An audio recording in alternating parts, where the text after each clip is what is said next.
Hey there, this is Rob Woods and welcome to episode 5 of the Fundraising Bright Spots podcast.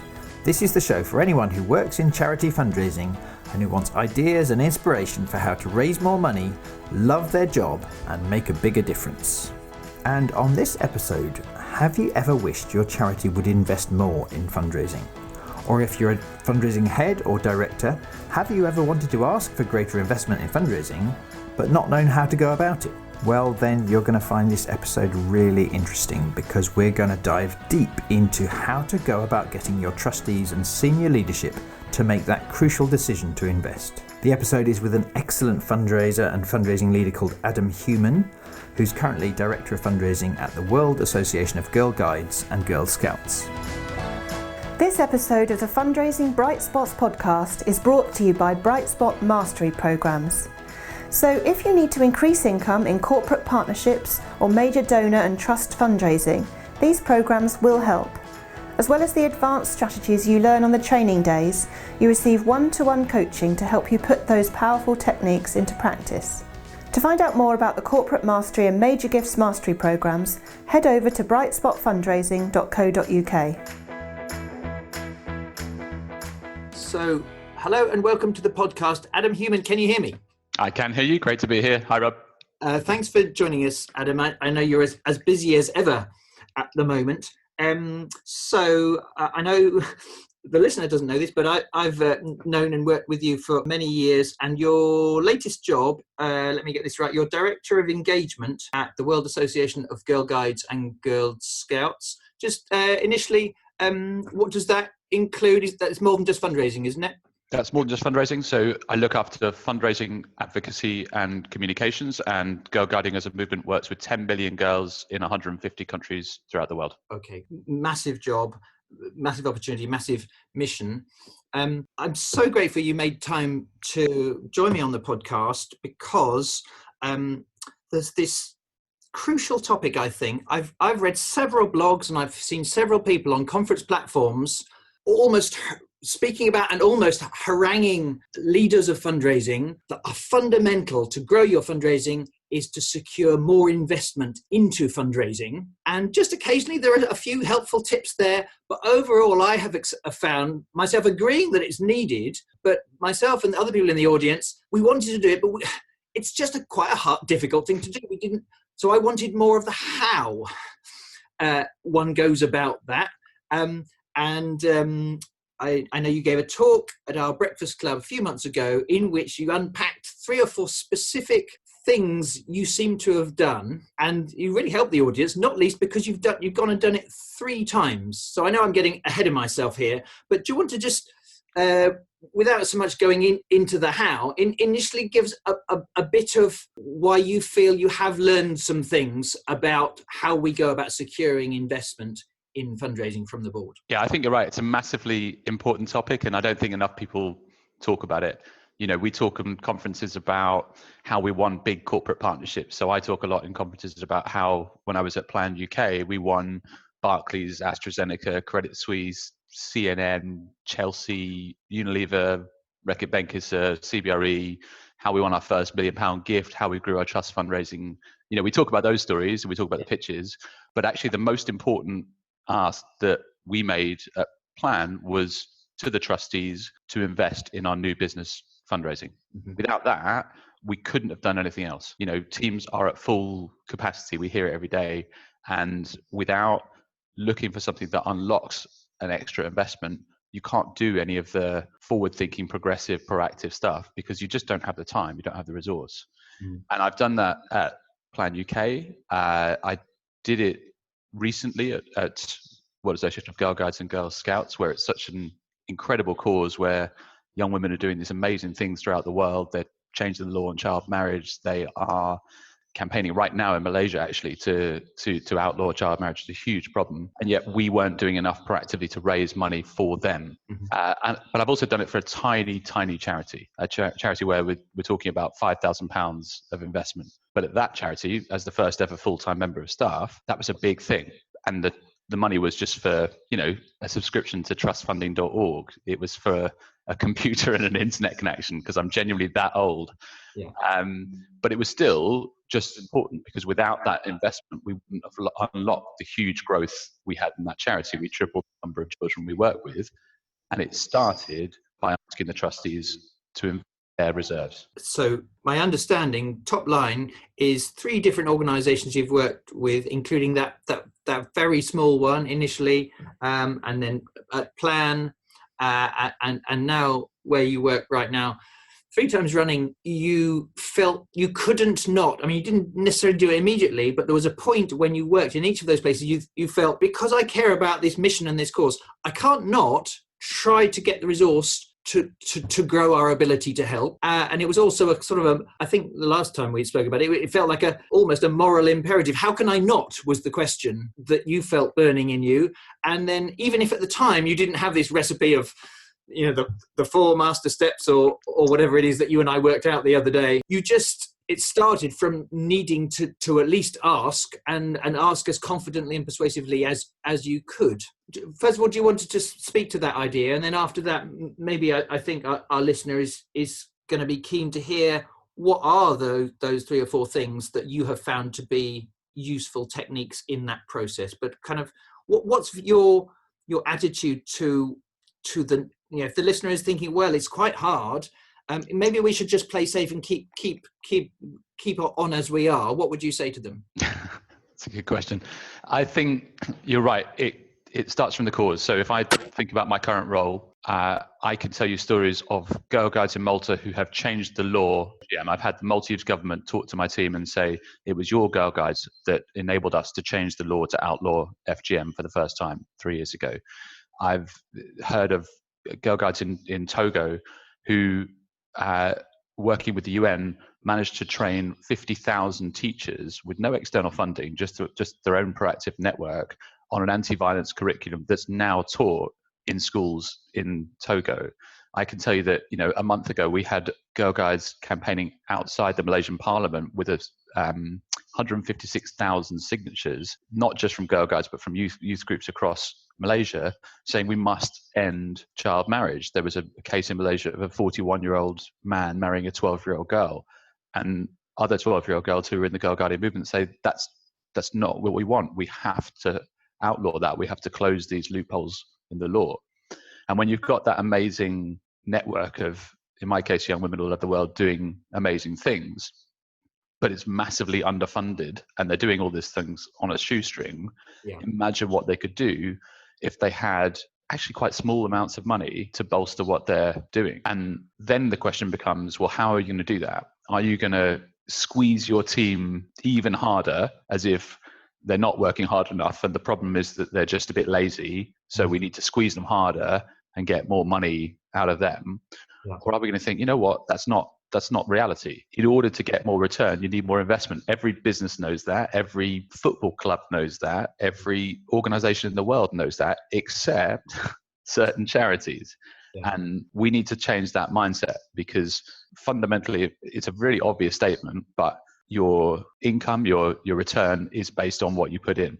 And you can have exceptions to that. There are people that manage to break the rules occasionally. Leicester managed to win the Premier League once. But if you look each year at how much teams invest and where they are on their Premier League table, or what organizations invest in advertising and how many sales they get, it is directly correlative. And therefore we have a responsibility to help our teams unlock that investment.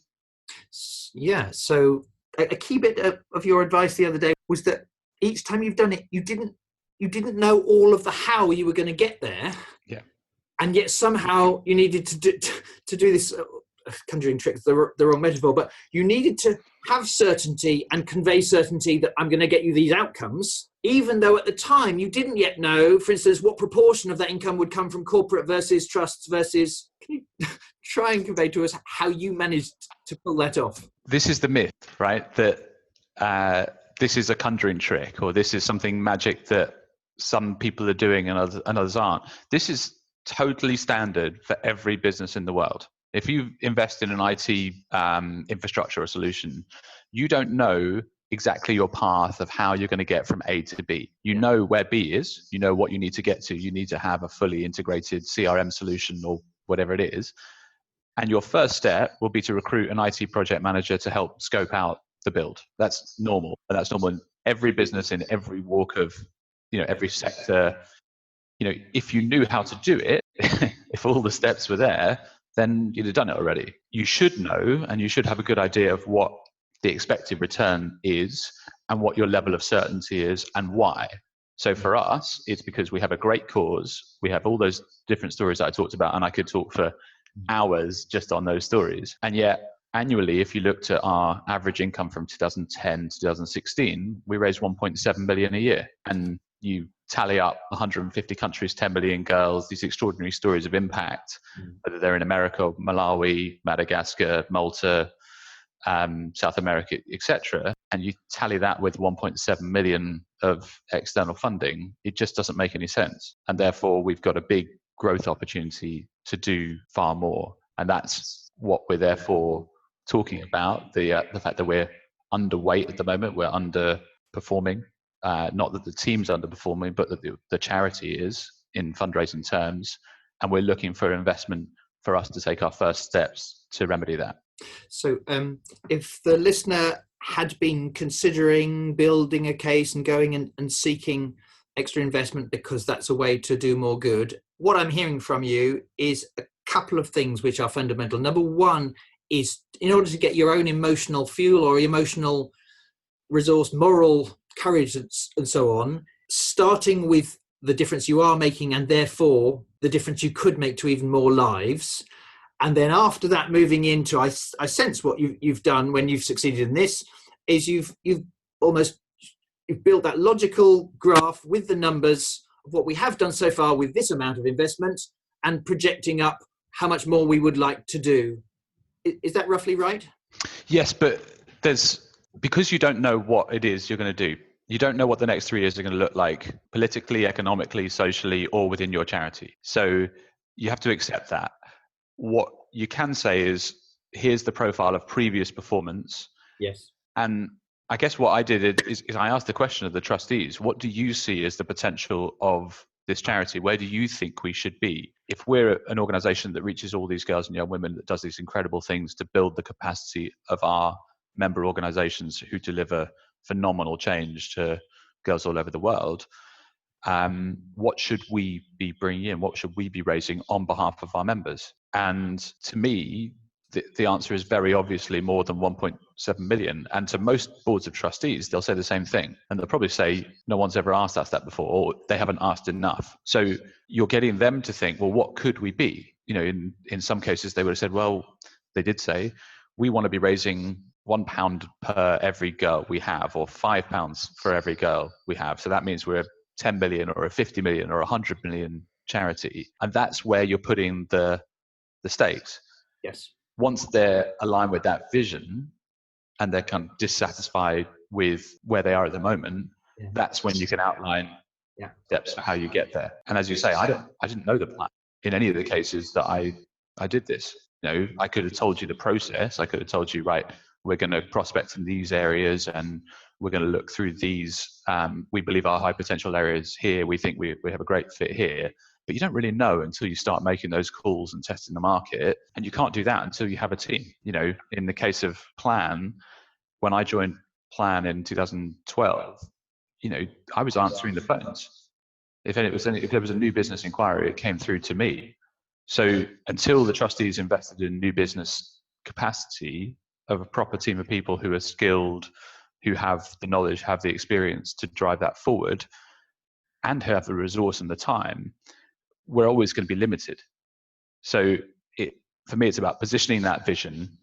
And then all you have to do once they're on board with the vision is show that you have a complete and well thought through plan for your first steps. But it doesn't have to be complete because it is just the first steps. Yeah. And we don't have time to if this was a training session, I'd make you say that whole question again. But for the listener, what Adam said about 2 minutes ago is one of the most important bits in this whole idea is, as the fundraising leader, it's not for you to tell them it all, but to open their minds and then put the ball in their court to ask them your equivalent of Adam's question along the lines of, if we're this kind of organisation that stands for this, for these people, where do you think we should be? Because they are the board. It is their responsibility to do the best they possibly can for these people. As long as you framed it right and then you confidently ask that question, it seems to me that's what Adam did 3 times running, and 3 times in each of those 3 cases. That was a key step in helping the organisation start the discussions, and that led to the decision that we needed. I know there were several other things that you said to me before, Adam, were quite important along the way to ultimately get the decision. Do you want to say if there's another couple of those that you think would be useful for the listener to hear, what would they be? I guess if I think about the worst thing you can do rather than the best thing, it's probably more helpful. So because this is what I did the first time I did it, to share this story. So I was 23 or something, and I had no business running an organization. I was absolutely not qualified for it. But I gave a very good bullshit interview, and therefore ended up in this position that I was woefully unqualified for. And I made all the mistakes that you shouldn't really make. And the mistake I made when I was thinking about this investment that I need a computer, I need a subscription to trustfundraising.org, etc., is that I picked off each one of the trustees and I thought, okay, you might go for it. I don't think you will. Therefore, I need to take you out for a coffee. I need to understand what you're thinking. I need to understand whether you like this other person on the board and the power play and how it's worked in the last 20 years and all those kind of board level relationships. And actually, none of that is my job. And A, I was really bad at it. And B, it's not my position. It's not my place. My place is to say that more is possible, that we can get to a bigger place, that we can do more as a charity. And I've got a decent plan that's 70, 80% there. It's as much there as it can be, that enables you to take that first steps of investment. And that's all, and then you need to use your trustees as ambassadors for you in getting that through and working through that with us at the board, because it's their job to do the coffees and the drinks and the schmoozings and the whatever else. Yeah. Coming from you, it won't work. Yeah. That makes sense. And just the way you outlined the case broadly of who we are, what we stand for, what more could be done, the logic of the emotion of that, and then the logic of that, more effort into those areas and less into all this exhausting, absolutely time-consuming, difficult thing that might a few politicians might have the skill level to get that done, but it would still take too much time. And it's doing it your way around. That's a really helpful, because again, especially if the listener might be an experienced major gifts fundraiser, their default thing might be automatically to think more coffees and more. It was for me as well, but it just happened to be wrong. Yeah, great. So I'm so glad you shared that little example. I think before, another thing you told me was just about belief, really, and I've alluded to certainty already, but just very briefly, what's your take on how important it is to bolster your sense that this is absolutely the right thing to do, and I back us as a group and myself to at least try? I think that's a good question, and you need to be cognizant of where the organisation is. So when I joined WAGS, which was only about a year ago, the organisation was in a pretty messy place. So we'd lost something like 40 or 50% of staff in a year. We had, actually in my role, I was the 6th person in 2 years to do my job. And on my second day, my predecessor, who had asked to meet previously, said to me, "Oh, well, actually, I didn't want to meet you. I avoided meeting you because I didn't want to have to say that this is the worst job you'll ever do." So there's this, you have to be cognizant. If I come into that environment and ignore all that and just say, "Yeah, I definitely believe we can do this," it looks naive. It looks dumb. At the same time, even though there were all those issues, which hopefully are, in a better place now, it's where you point the camera. If you're pointing the camera at those issues, there are some important reasons why 5 successive people felt that this wasn't the job for them. With my team, I think we're able to point the camera somewhere else at what this organization could be if we get it right, and what we need in order to take those steps as a team to realize that potential. So you don't come in and say, I've never come in and said, I'm absolutely sure this will work. It definitely will.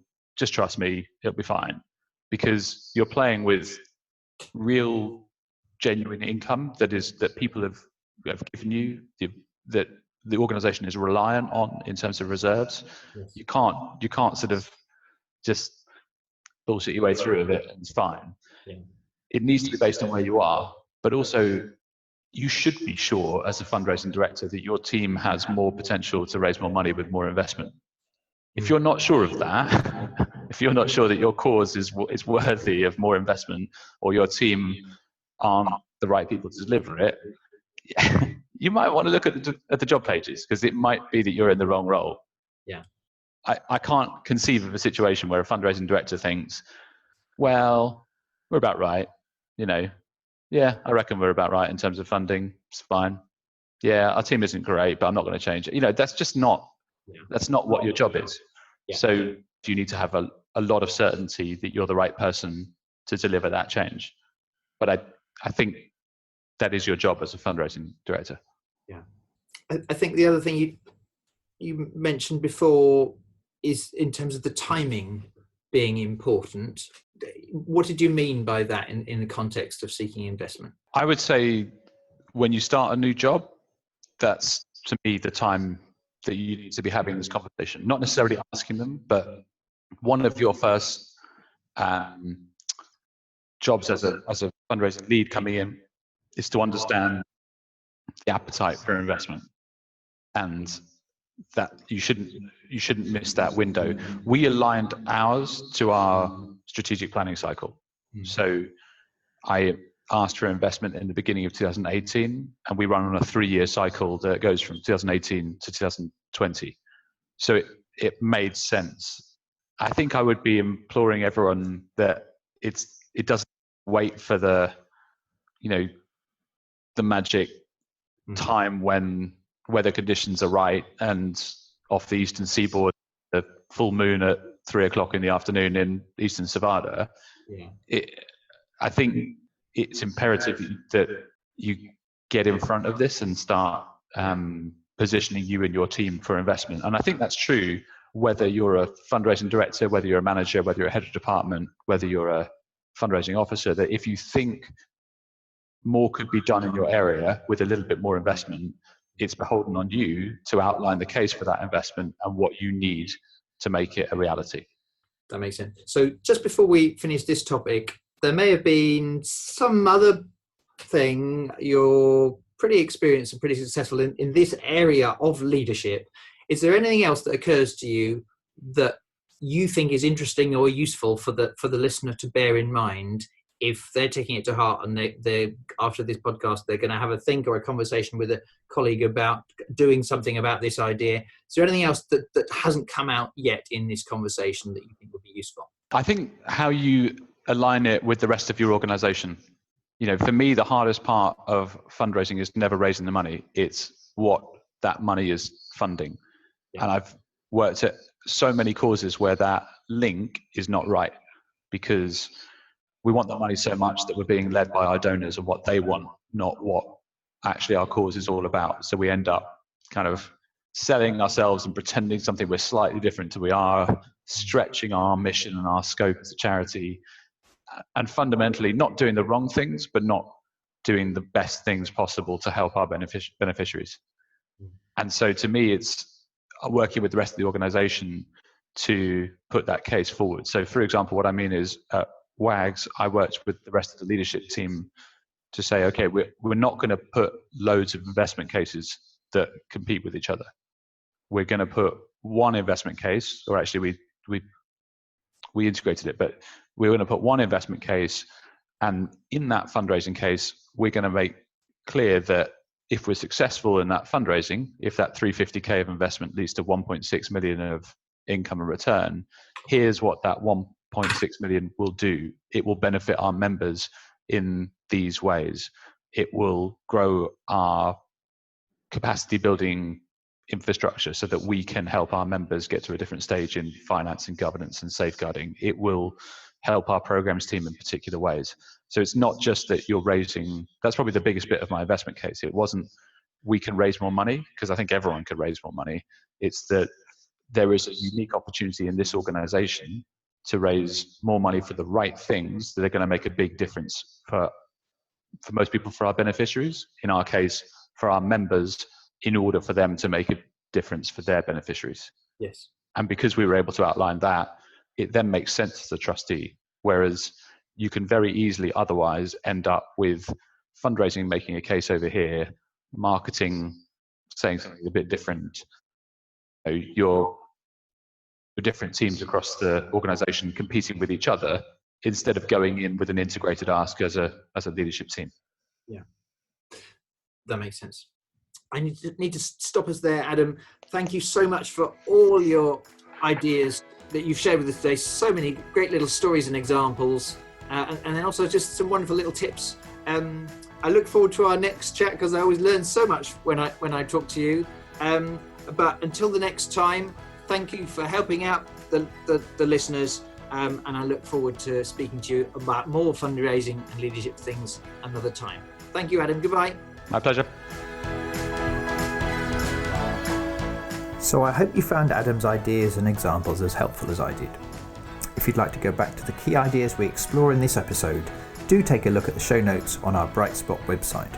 If you're interested in the Breakfast Club for Directors and Heads of Fundraising, which we run every couple of months in London, and that's where Adam first shared these ideas, you can find out about that, as well as all of our other fundraising courses, our coaching, our mastery programs in major gifts, in corporate partnerships, or in individual giving. You can find out about all of that stuff on our website, which is brightspotfundraising.co.uk. If you found today's episode helpful, and if you think it would help other people too, please do spread the word and share it on. And finally, thank you so much for listening, and I look forward to sharing more Bright Spot stories to help you with your fundraising in the next episode.